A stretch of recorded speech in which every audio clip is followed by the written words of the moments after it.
नमस्कार, मैं पूनम तांगर। आप देख रहे हैं न्यूज वॉच इंडिया। बुलेटिन की शुरुआत करेंगे राजस्थान से। राजस्थान में पार्टी आलाकमान ने मुख्यमंत्री अशोक गहलोत और सचिन पायलट के बीच समझौता करा दिया है।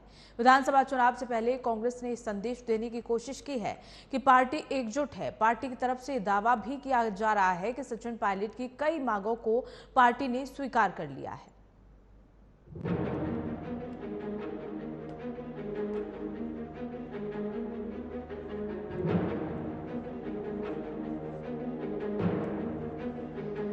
राजस्थान में आगामी विधानसभा चुनाव को लेकर सभी पार्टियां तैयार हैं। वहीं कांग्रेस में अंदरूनी कलह भी शांत हो गई।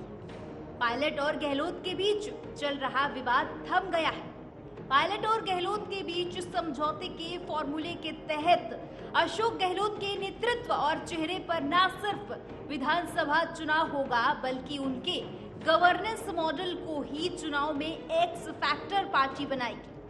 पार्टी को लगता है कि अशोक गहलोत ने पिछले एक साल में जमीन पर जिस तरह चीजें की हैं, उसके बाद वे अब विकल्प के साथ साथ मजबूरी भी है। उन्होंने चुनाव को पूरी तरह गहलोत के पक्ष या विपक्ष वाला बना दिया है। हालांकि अब भी जमीन पर कई विधायकों के खिलाफ सत्ता विरोधी लहर पार्टी के लिए चिंता का कारण बनी हुई है। कई सीट पर नए उम्मीदवार उतारकर इसे कम किया जा सकता है। पार्टी को मिले आंतरिक फीडबैक और सर्वे के अनुसार अशोक गहलोत को कमजोर करने की कोई कोशिश का बड़ा नुकसान हो सकता है। यही कारण है कि न सिर्फ अशोक गहलोत सीएम बन रहे हैं, बल्कि अभी राज्य में पार्टी के अंदर जो नियुक्तियां हुई हैं, उसमें गहलोत की ही चली। पिछले साल कांग्रेस अध्यक्ष के चुनाव के दौरान जब अशोक गहलोत अचानक दावेदारी से हटे तो असहज सी स्थिति बन गई। उस वक्त माना गया था कि उन्होंने गांधी परिवार की इच्छा के विपरीत ऐसा कदम उठाया। गहलोत सचिन पायलट के बीच ये फॉर्मूला बन गया था कि गहलोत कांग्रेस अध्यक्ष बनेंगे और सचिन के जिम्मे राजस्थान की जिम्मेदारी आएगी। मगर गहलोत ने तर्क दिया कि अगर विधायकों की पसंद के खिलाफ कोई सीएम बनेगा तो उससे पार्टी को बड़ा नुकसान होगा। पार्टी ने भी विधायकों से बात की तो गहलोत के समर्थन की बात आई। इसके बाद गहलोत अपनी कुर्सी बचाए रखने में सफल रहे, जिसके बाद उन्होंने इस साल राज्य में जिस तरह से आक्रामक तरीके से महंगाई राहत कैंप के अलावा दूसरी कल्याणकारी योजनाओं के साथ पूरे राज्य का दौरा किया, वो भी उनके पक्ष में गया। सूत्रों के मुताबिक केंद्रीय नेतृत्व मानता है कि पायलट पार्टी के भविष्य के चेहरे हैं। साथ ही हाल के समय में तमाम विरोध के बावजूद जिस तरह वो पार्टी में बने रहे, ये बात भी उनके पक्ष में गई। पिछले कुछ वर्षों में पूरे देश में सचिन पायलट पार्टी के स्टार प्रचारक बने और राहुल गांधी, प्रियंका गांधी के बाद राजस्थान के बाहर सबसे अधिक रैली करने वाले पार्टी के नेता बने। ये तय है कि अशोक गहलोत के युद्ध विराम के बाद उन्हें निश्चित तौर पर नई भूमिका मिल सकती है। इसके तहत पार्टी में महासचिव के पद के अलावा 2024 आम चुनाव में राष्ट्रीय तौर पर भी बड़ी जिम्मेदारी मिल सकती है। पार्टी को लगता है कि अगर अशोक गहलोत को लूप में रखी सचिन पायलट के लिए बेहतर अवसर पैदा करने का मौका दे सकते हैं। Bureau report, news watch India. तो वहीं बेंगलुरु में विपक्षी दलों की बैठक हुई। बैठक में विपक्ष के महागठबंधन के नाम पर चर्चा की गई। बैठक में विपक्षी गठबंधन का नाम इंडिया रखने का प्रस्ताव रखा गया। इससे पहले अखिलेश यादव ने गठबंधन का नाम पिछड़ा दलित गठबंधन अर्थात पीडीए रखने का सुझाव दिया, जिसे खारिज कर दिया गया। एक छोटे दल ने सेव इंडिया अलायंस या सेक्युलर इंडिया अलायंस का सुझाव भी दिया। इसके अलावा बैठक में सीट बंटवारे को लेकर राज्य न्याय कमेटी गठित करने का फैसला लिया गया है। बैठक में आरजेडी सुप्रीमो लालू प्रसाद यादव ने कहा कि देश और लोकतंत्र को बचाना होगा, गरीबों, युवाओं, किसानों, अल्पसंख्यकों की रक्षा करनी होगी। मोदी सरकार में सभी को कुचला जा रहा है। इस दौरान अरविंद केजरीवाल ने कहा कि प्रधानमंत्री मोदी ने अपने 10 साल के कार्यकाल में करीब हर क्षेत्र को पूरी तरह से चौपट कर दिया है। उनसे छुटकारा पाने का समय आ गया है। कांग्रेस अध्यक्ष मल्लिकार्जुन खड़गे ने कहा कि कांग्रेस की सत्ता या प्रधानमंत्री पद में कोई दिलचस्पी नहीं है। हमारा इरादा और हमारे संविधान लोकतंत्र, धर्मनिरपेक्षता और सामाजिक न्याय की रक्षा करना है। उन्होंने कहा कि विपक्षी दलों के बीच राज्य स्तर पर मतभेद है, लेकिन ये मतभेद विचारधारा से संबंधित नहीं है।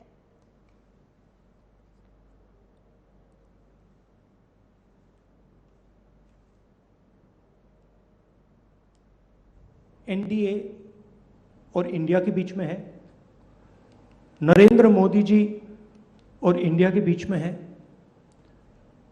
उनकी विचारधारा और इंडिया के बीच में है। आप जानते हो, जब भी कोई हिंदुस्तान के सामने खड़ा होता है, इंडिया के सामने खड़ा होता है, तो जीत किसकी होती है, कहने की ज़रूरत भी नहीं है।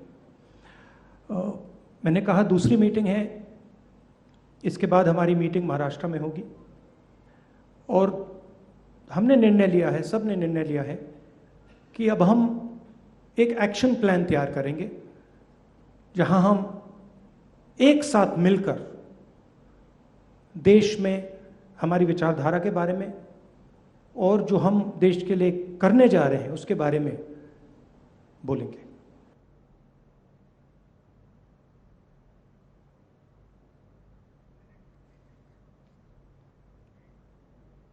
खबरों में आगे बढ़ेंगे। लोक जनशक्ति रामविलास पार्टी के नेता चिराग पासवान ने कहा कि उनकी पार्टी अपनी चिंताओं पर भारतीय जनता पार्टी के साथ सकारात्मक चर्चा के बाद राष्ट्रीय जनतांत्रिक गठबंधन में शामिल हुई है।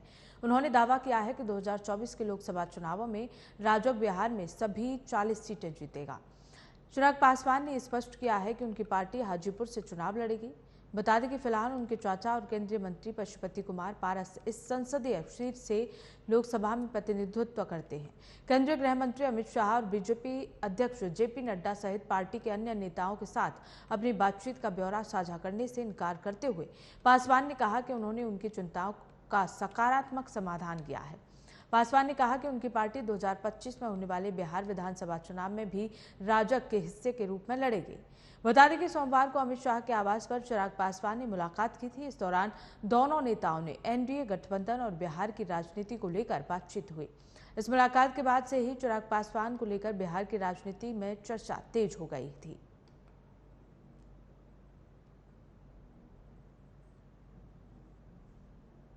लक्ष्य हम लोग का 2024 है, 2024 के लोकसभा और आने वाले समय में 2025 के विधानसभा, उस लक्ष्य की ओर एनडीए मजबूती से। देखिए, मैं इतना जरूर कहूंगा कि मैं हाजीपुर से ही चुनाव लड़ूंगा। अब गठबंधन के भीतर क्या बातचीत हुई नहीं हुई उसको साझा करना सार्वजनिक मंच पर उचित नहीं रहेगा, बट इतना जरूर स्पष्ट है कि हाजीपुर से लोक जनशक्ति पार्टी रामविलास ही चुनाव लड़ेगी। ऐसे में मुझे लगता है कि एनडीए और जिस स्वरूप में अब एनडीए वापस आ रहा है बिहार में, मुझे लगता है 2024 इवन 2019 से बेहतर ही होगा, क्योंकि एक सीट हम लोग 2019 में हम लोग हार गए थे। तो मुझे लगता है 40 की 40 सीटें भी अगर हम लोग जीत जाएं तो कोई आश्चर्य नहीं है।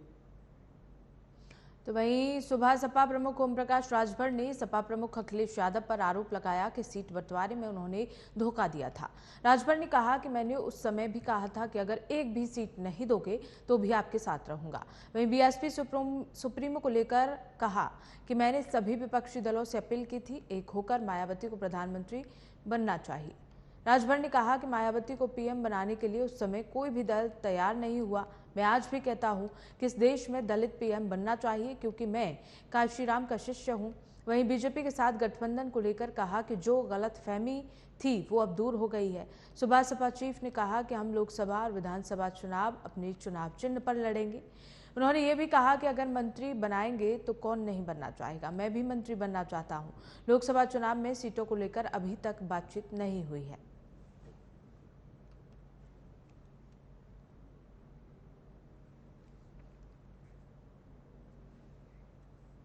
खबरों में आगे बढ़ते हैं। मुख्यमंत्री अरविंद केजरीवाल ने बाढ़ प्रभावित परिवारों को 10-10 हजार रुपए देने की घोषणा की है।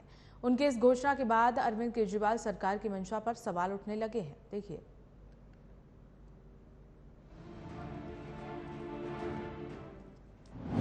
क्या केजरीवाल को दिल्ली की नहीं है चिंता?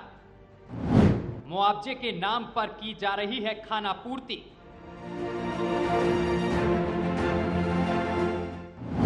मुआवजा राशि ऊंट के मुंह में जीरा है। 10,000 की मदद करके जख्मों पर छिड़क रहे हैं नमक।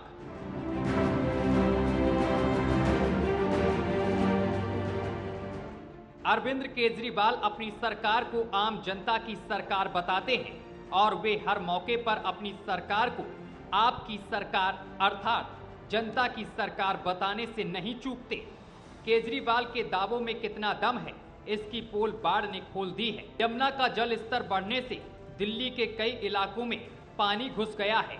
क्या सड़क, क्या घर, हर तरफ पानी पानी। लोग घरों से बेघर होने को मजबूर हो गए हैं। जिन सड़कों पर गाड़ियां चलती थी वहां आज पानी भरा है। पर इस मौके पर भी सीएम अरविंद केजरीवाल अपनी जिम्मेदारी से भागते नजर आए और उनके नेता जोर जोर से इसे केंद्र सरकार की साजिश बताने लगे। जब दिल्ली के लोग बाढ़ से प्रभावित थे तो उस समय सीएम अरविंद केजरीवाल ने जनता को हर संभव मदद देने का ऐलान किया था। केजरीवाल ने अपने उस वादे को निभाते हुए बाढ़ प्रभावितों को 10-10 हजार रुपए की आर्थिक मदद देने का ऐलान किया।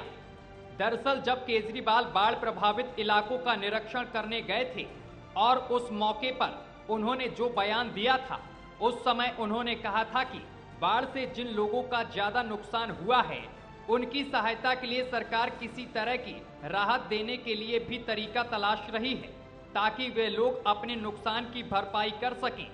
उससे लगता था कि केजरीवाल सरकार जनता के प्रति संवेदनशील है, लेकिन केजरीवाल सरकार की पोल उस समय खुल गई जब उन्होंने मुआवजे का ऐलान किया।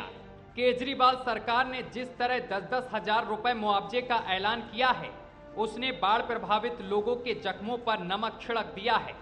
केजरीवाल जिस तरह बड़ी बड़ी बातें करते हैं उससे जनता को बेहतर मुआवजा मिलने की उम्मीद थी, लेकिन अरविंद केजरीवाल ने लोगों की उम्मीदों को तोड़ दिया है। Bureau report, news watch India.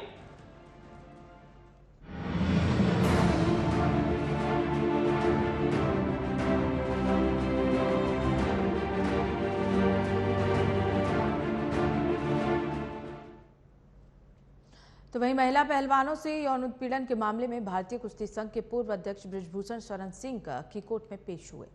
Court ने दोनों आरोपी ब्रिजभूषण और विनोद तोमर को 2 दिनों की अंतरिम जमानत दे दी है।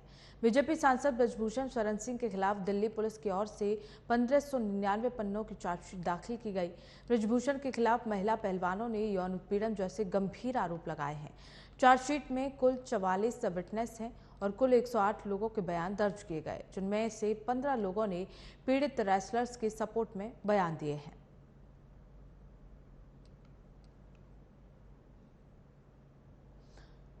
तो कोर्ट ने 2 दिनों की अंतरिम जमानत ब्रिजभूषण शरण सिंह को दे दी। अब अगली सुनवाई होगी जिसके बाद फैसला होगा। ब्रिजभूषण शरण सिंह पर यौन उत्पीड़न के आरोप 6 पहलवानों ने लगाए थे।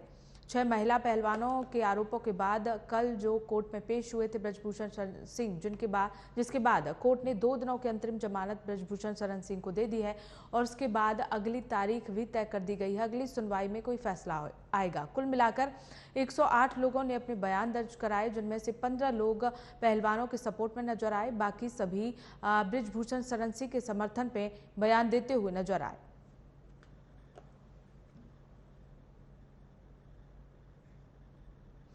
तो वहीं पश्चिम बंगाल पंचायत चुनाव से जुड़ा संदेहास्पद मामला सामने आया। यहाँ एक ऐसा बूथ है जिसको लोगों ने मतदान का बहिष्कार किया था, बावजूद इसके वहां 95% वोटिंग हुई है। अब हाईकोर्ट ने इस पर सवाल उठाए हैं और संबंधित अधिकारियों को जवाब तलब किया है।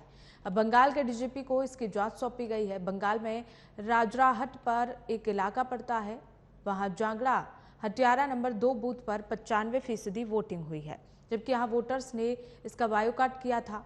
पूर्व मंत्री गौतम देव के बेटे सप्तऋषि देव ने इस मामले को कोर्ट में उठाया था। उन्होंने याचिका दायर करके फर्जी वोटिंग की आशंका जताई थी। आरोप लगाया गया था कि लिखित शिकायत के बावजूद प्रदेश चुनाव आयोग ने कोई एक्शन नहीं लिया। इस पर मंगलवार को कलकत्ता हाईकोर्ट में जस्टिस अमृता सिन्हा ने सुनवाई की। हाईकोर्ट ने प्रदेश के पुलिस महानिदेशक और आईजी को मामले की जांच के आदेश दे दिए हैं।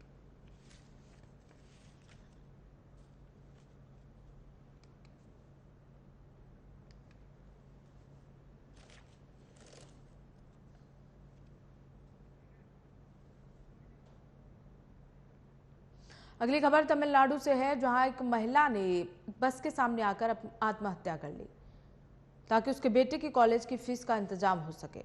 बताया जा रहा है कि महिला कलेक्टर ऑफिस में सफाई कर्मी थी। पुलिस के मुताबिक महिला को किसी ने बताया था कि अगर दुर्घटना में उसकी मौत हो जाती है तो परिवार को मुआवजा के तौर पर 45,000 रुपए मिलेंगे। महिला इस बहकावे में आ गई। घटना तमिलनाडु के सेलम जिले में 28 जून की सुबह हुई। इसका सीसीटीवी फुटेज भी अब सामने आया है और सोशल मीडिया पर वायरल हो रहा है। बताया जा रहा है कि महिला के पति की पहले ही मौत हो चुकी है। पुलिस ने जब महिला के परिवार, रिश्तेदार और पड़ोसियों से बात की तो पता चला कि उसने अपने बेटे की कॉलेज फीस चुकाने के लिए 45,000 रुपए कर्ज के तौर पर मांगे थे, लेकिन कहीं से भी पैसे का इंतजाम नहीं हो पाया, जिसके बाद उसने आत्महत्या करने जैसा कदम उठाया। तो मामला तमिलनाडु का है, जहां एक महिला चलती बस के सामने आकर आत्महत्या कर लेती है। जी हाँ, महिला को किसी ने बताया कि वो अगर आत्महत्या करती है तो उसे सरकार की ओर से मुआवजे में पैसे दिए जाएंगे, जिससे वो अपने बेटे की स्कूल की फीस भर सकती है। और ये सुनकर महिला ने बस के सामने छलांग लगा दी, जिसके बाद महिला की मौत हो गई। पुलिस ने जब छानबीन की तो इस बारे में पता चला कि महिला अपने बच्चे की फीस के लिए महिला ने कर्ज लिया हुआ था, जिसे चुका नहीं पा रही थी महिला, जिसके बाद उसने ये आत्मघाती कदम उठाया।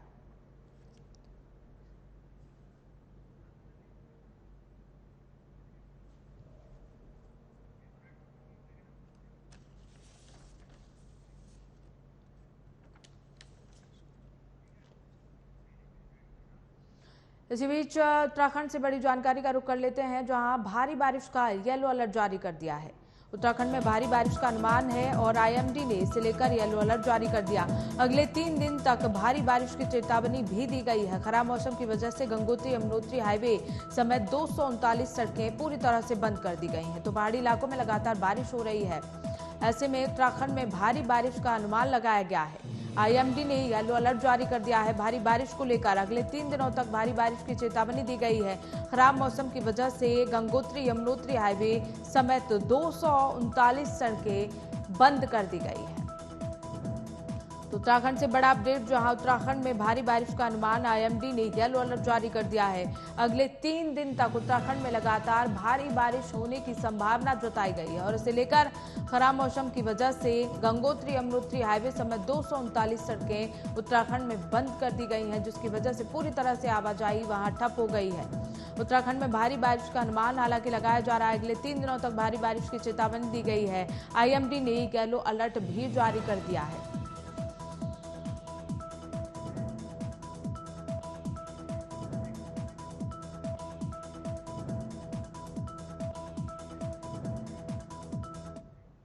इसी बीच पुणे से ब्रेकिंग न्यूज का रुख कर लेते हैं, जहां पुलिस को बड़ी सफलता मिली है। पुलिस ने 2 आतंकियों को गिरफ्तार कर लिया है।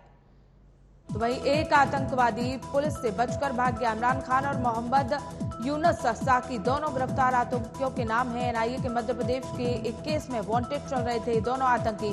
दोनों के ऊपर 5-5 लाख रुपए का इनाम भी घोषित था। तो पुणे से अपडेट, पुणे पुलिस की बड़ी सफलता, 2 आतंकियों को पकड़ा, एक बचकर भाग गया। इमरान खान और मोहम्मद यूनुस साकी इन आतंकियों के नाम बताए जा रहे हैं। एनआईए के मध्य प्रदेश के एक केस में ये दोनों आतंकी वांटेड चल रहे थे। दोनों के ऊपर 5-5 लाख रुपए का इनाम भी घोषित था, जिसके बाद पुलिस ने इन्हें गिरफ्तार कर लिया। दोनों आतंकियों को गिरफ्तार कर पुलिस ने जेल भेज दिया है। दोनों के ऊपर 5-5 लाख रुपए का इनाम बताया जा रहा था। हालांकि एक आतंकवादी बचकर भाग गया। इमरान खान और मोहम्मद यूनुस इन आतंकियों के नाम बताए जा रहे हैं। एनआईए के मध्य प्रदेश के केस में ये वांटेड चल रहे थे।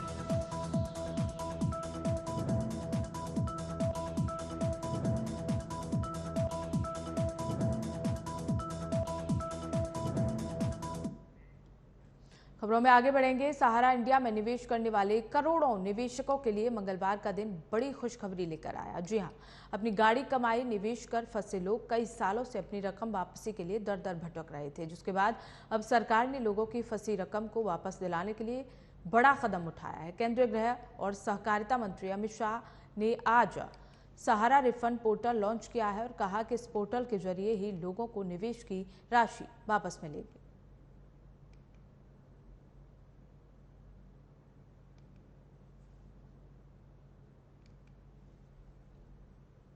शर्तें हैं। एक, आधार का रजिस्ट्रेशन आपके मोबाइल के साथ होना और आधार का रजिस्ट्रेशन आपके बैंक अकाउंट के साथ होना। ये 2 जुड़ाव है तो सिर्फ आपको रिसीट का वर्णन ऑनलाइन भेज देना है और एक फॉर्म डाउनलोड कर सिग्नेचर कर फिर से वापस ऑनलाइन भेज देना है। आपके पास, मैं आपको विश्वास दिलाता हूं कि 45 दिन के अंदर पैसा आपके बैंक अकाउंट में जमा हो जाएगा। इसमें आप जरा भी चिंता मत करिए।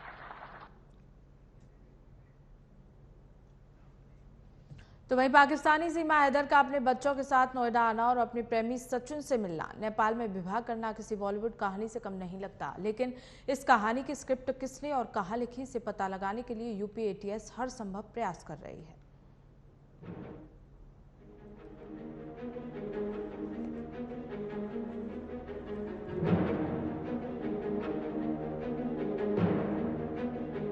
पाकिस्तानी सीमा हैदर और सचिन अब यूपी एटीएस की रडार पर हैं। दोनों से अब एटीएस पूछताछ कर रही है। सोमवार को भी सीमा, सचिन और सचिन के पिता से 8 घंटे तक पूछताछ की गई थी। पूछताछ के दौरान कई चौंकाने वाले खुलासे हुए हैं। पता चला है कि सचिन पहला हिंदुस्तानी युवक नहीं है जिससे वह पबजी के जरिए मिली थी। इससे पहले भी वो भारत के कुछ युवाओं के संपर्क में थी। जिन लोगों से सीमा ने संपर्क किया था वो ज्यादातर दिल्ली एनसीआर के ही हैं। बताया जा रहा है कि सीमा हैदर से सोमवार को एटीएस ने अंग्रेजी की कुछ लाइनें पढ़वाई थी, जिसे सीमा ने न सिर्फ अच्छे से पढ़ा बल्कि उसका पढ़ने का तरीका भी अच्छा था। जिस तरह से तुरंत बिना हिचके सीमा सभी सवालों के जवाब दे रही है, उसको देखते हुए एटीएस सतर्क है। एटीएस इस बात की जांच कर रही है कि कहीं सीमा को कोई गाइड तो नहीं कर रहा है।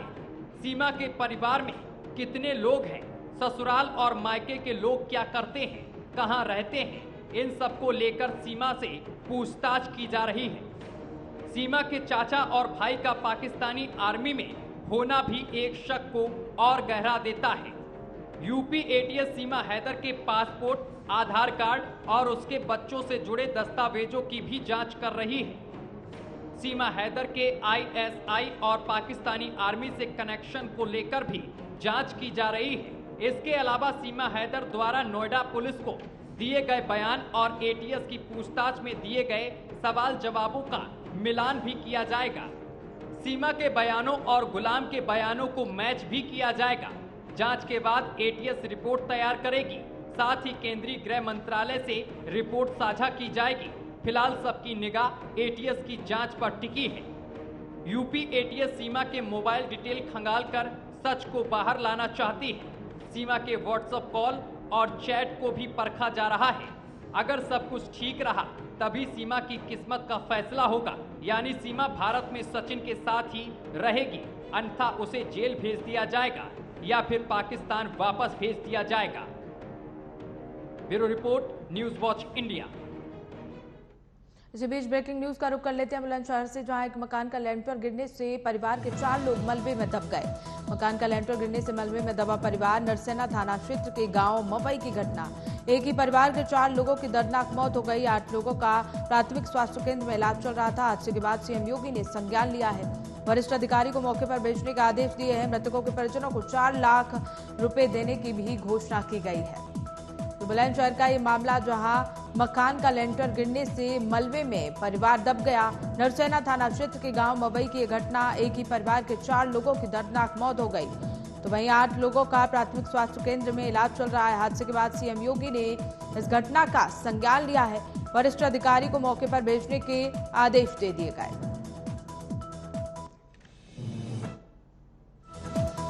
जैसा कि आप जानते हैं कि मवई गांव है सयाना तहसील में, नरसेना थाने में एक दुर्भाग्यपूर्ण घटना घटी रात में। एक राजपाल सिंह थे जिन्होंने कल अपने छत की लिंटर डाली थी फर्स्ट फ्लोर की। वो छत बैठ गई, अतिवृष्टि हुई थी और उसके कारण नीचे का भी जो था पोर्शन वो बैठ गया। उसमें राजपाल, उनकी पत्नी, उनके 2 बच्चों धर्मेंद्र और कुलदीप की असामयिक मृत्यु हुई है और राहत बचाव कार्य पूरा किया गया। ये सुबह लगभग 4 बजे की घटना है और सवेरे से ही पूरा प्रशासन लगा हुआ था।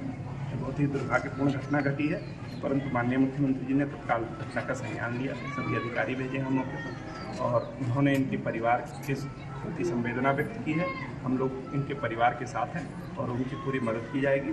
और जो मृतक हैं उनको प्रत्येक को 4-4 लाख रुपए और जो घर की क्षति हुई है उसकी पूरी सहायता इनकी की जाएगी। और इसके अलावा इनके परिवार के साथ और भी जो अनुमन्य सहायताएं हैं या जो हम लोग मानवीय सहायता कर सकते हैं। इसी खबर को लेकर हमारे सहयोगी कदीम राजपूत हमारे साथ जुड़ गए, उनसे जान लेते हैं। कदीम, किस लापरवाही की वजह से हादसा हुआ? ये मकान कितना पुराना था और क्या कुछ कहना है परिजनों का? जी पूनम, आपको बता दें कि बुलंदशहर में एक मकान लेंटर गिरने से जो कि बड़ा हादसा हुआ है, वहीं हादसे में एक ही परिवार के 4 लोगों की दर्दनाक मौत हो गई है। पूनम, पति पत्नी और 2 बेटों सहित ये दर्दनाक मौत हुई है। वहीं पुलिस ने रेस्क्यू कर चारों के शवों को बाहर निकाल लिया है, जिन्हें पोस्टमार्टम के लिए भेज दिया है। मिली जानकारी के अनुसार बता दें कि पूनम, पूरे परिवार में करीब 16 लोग हैं, जिनमें से करीब 12 लोग मकान के अंदर सो रहे थे, जो कि कल ही मकान का लेंटर डाला गया था। वहीं निर्माणाधीन लेंटर गिरने से परिवार के 12 लोग मलबे में दब गए थे, जो कि रेस्क्यू कर मलबे से 4 लोगों के शवों को बाहर निकाल लिया गया है। पूनम, बता दें कि हादसे से गांव में अफरा तफरी का माहौल बना हुआ है। बता दें कि मकान की ऊपरी मंजिल पर कल ही लेंटर डाला गया था। उसी मकान के निचले फ्लोर में परिवार के करीब 12 लोग सो रहे थे। वहीं सूचना पर सीओ समेत कई टीमें मौके पर पहुंचकर राहत बचाव का कार्य कर रही हैं। साथ ही गंभीर हुए 8 लोगों को प्राथमिक स्वास्थ्य केंद्र में इलाज चल रहा है। बता दें कि पूनम, मुख्यमंत्री ने हादसे का संज्ञान लेते हुए वरिष्ठ अधिकारी को आदेश दिया है। वहीं आदेश के बाद अधिकारी मौके पर मौजूद हैं, जो कि बुलंदशहर डीएम सीपी सिंह ने घटनास्थल पर पहुंचकर परिवार वालों को हर संभव मदद करने का आश्वासन दिया है। वहीं मृतक के परिजनों को 4 लाख देने की भी घोषणा की गई है। पूनम, पूरा मामला बुलंदशहर में नरसना थाना क्षेत्र के गांव मवई का है, जहां ये बड़ा दर्दनाक हादसा हुआ है। जी चलिए, ठीक है कदीम, बहुत बहुत शुक्रिया हमारे साथ जुड़ने के लिए। तो फिलहाल खबरों में बस इतना ही। देखते रहिए न्यूज़ वॉच इंडिया।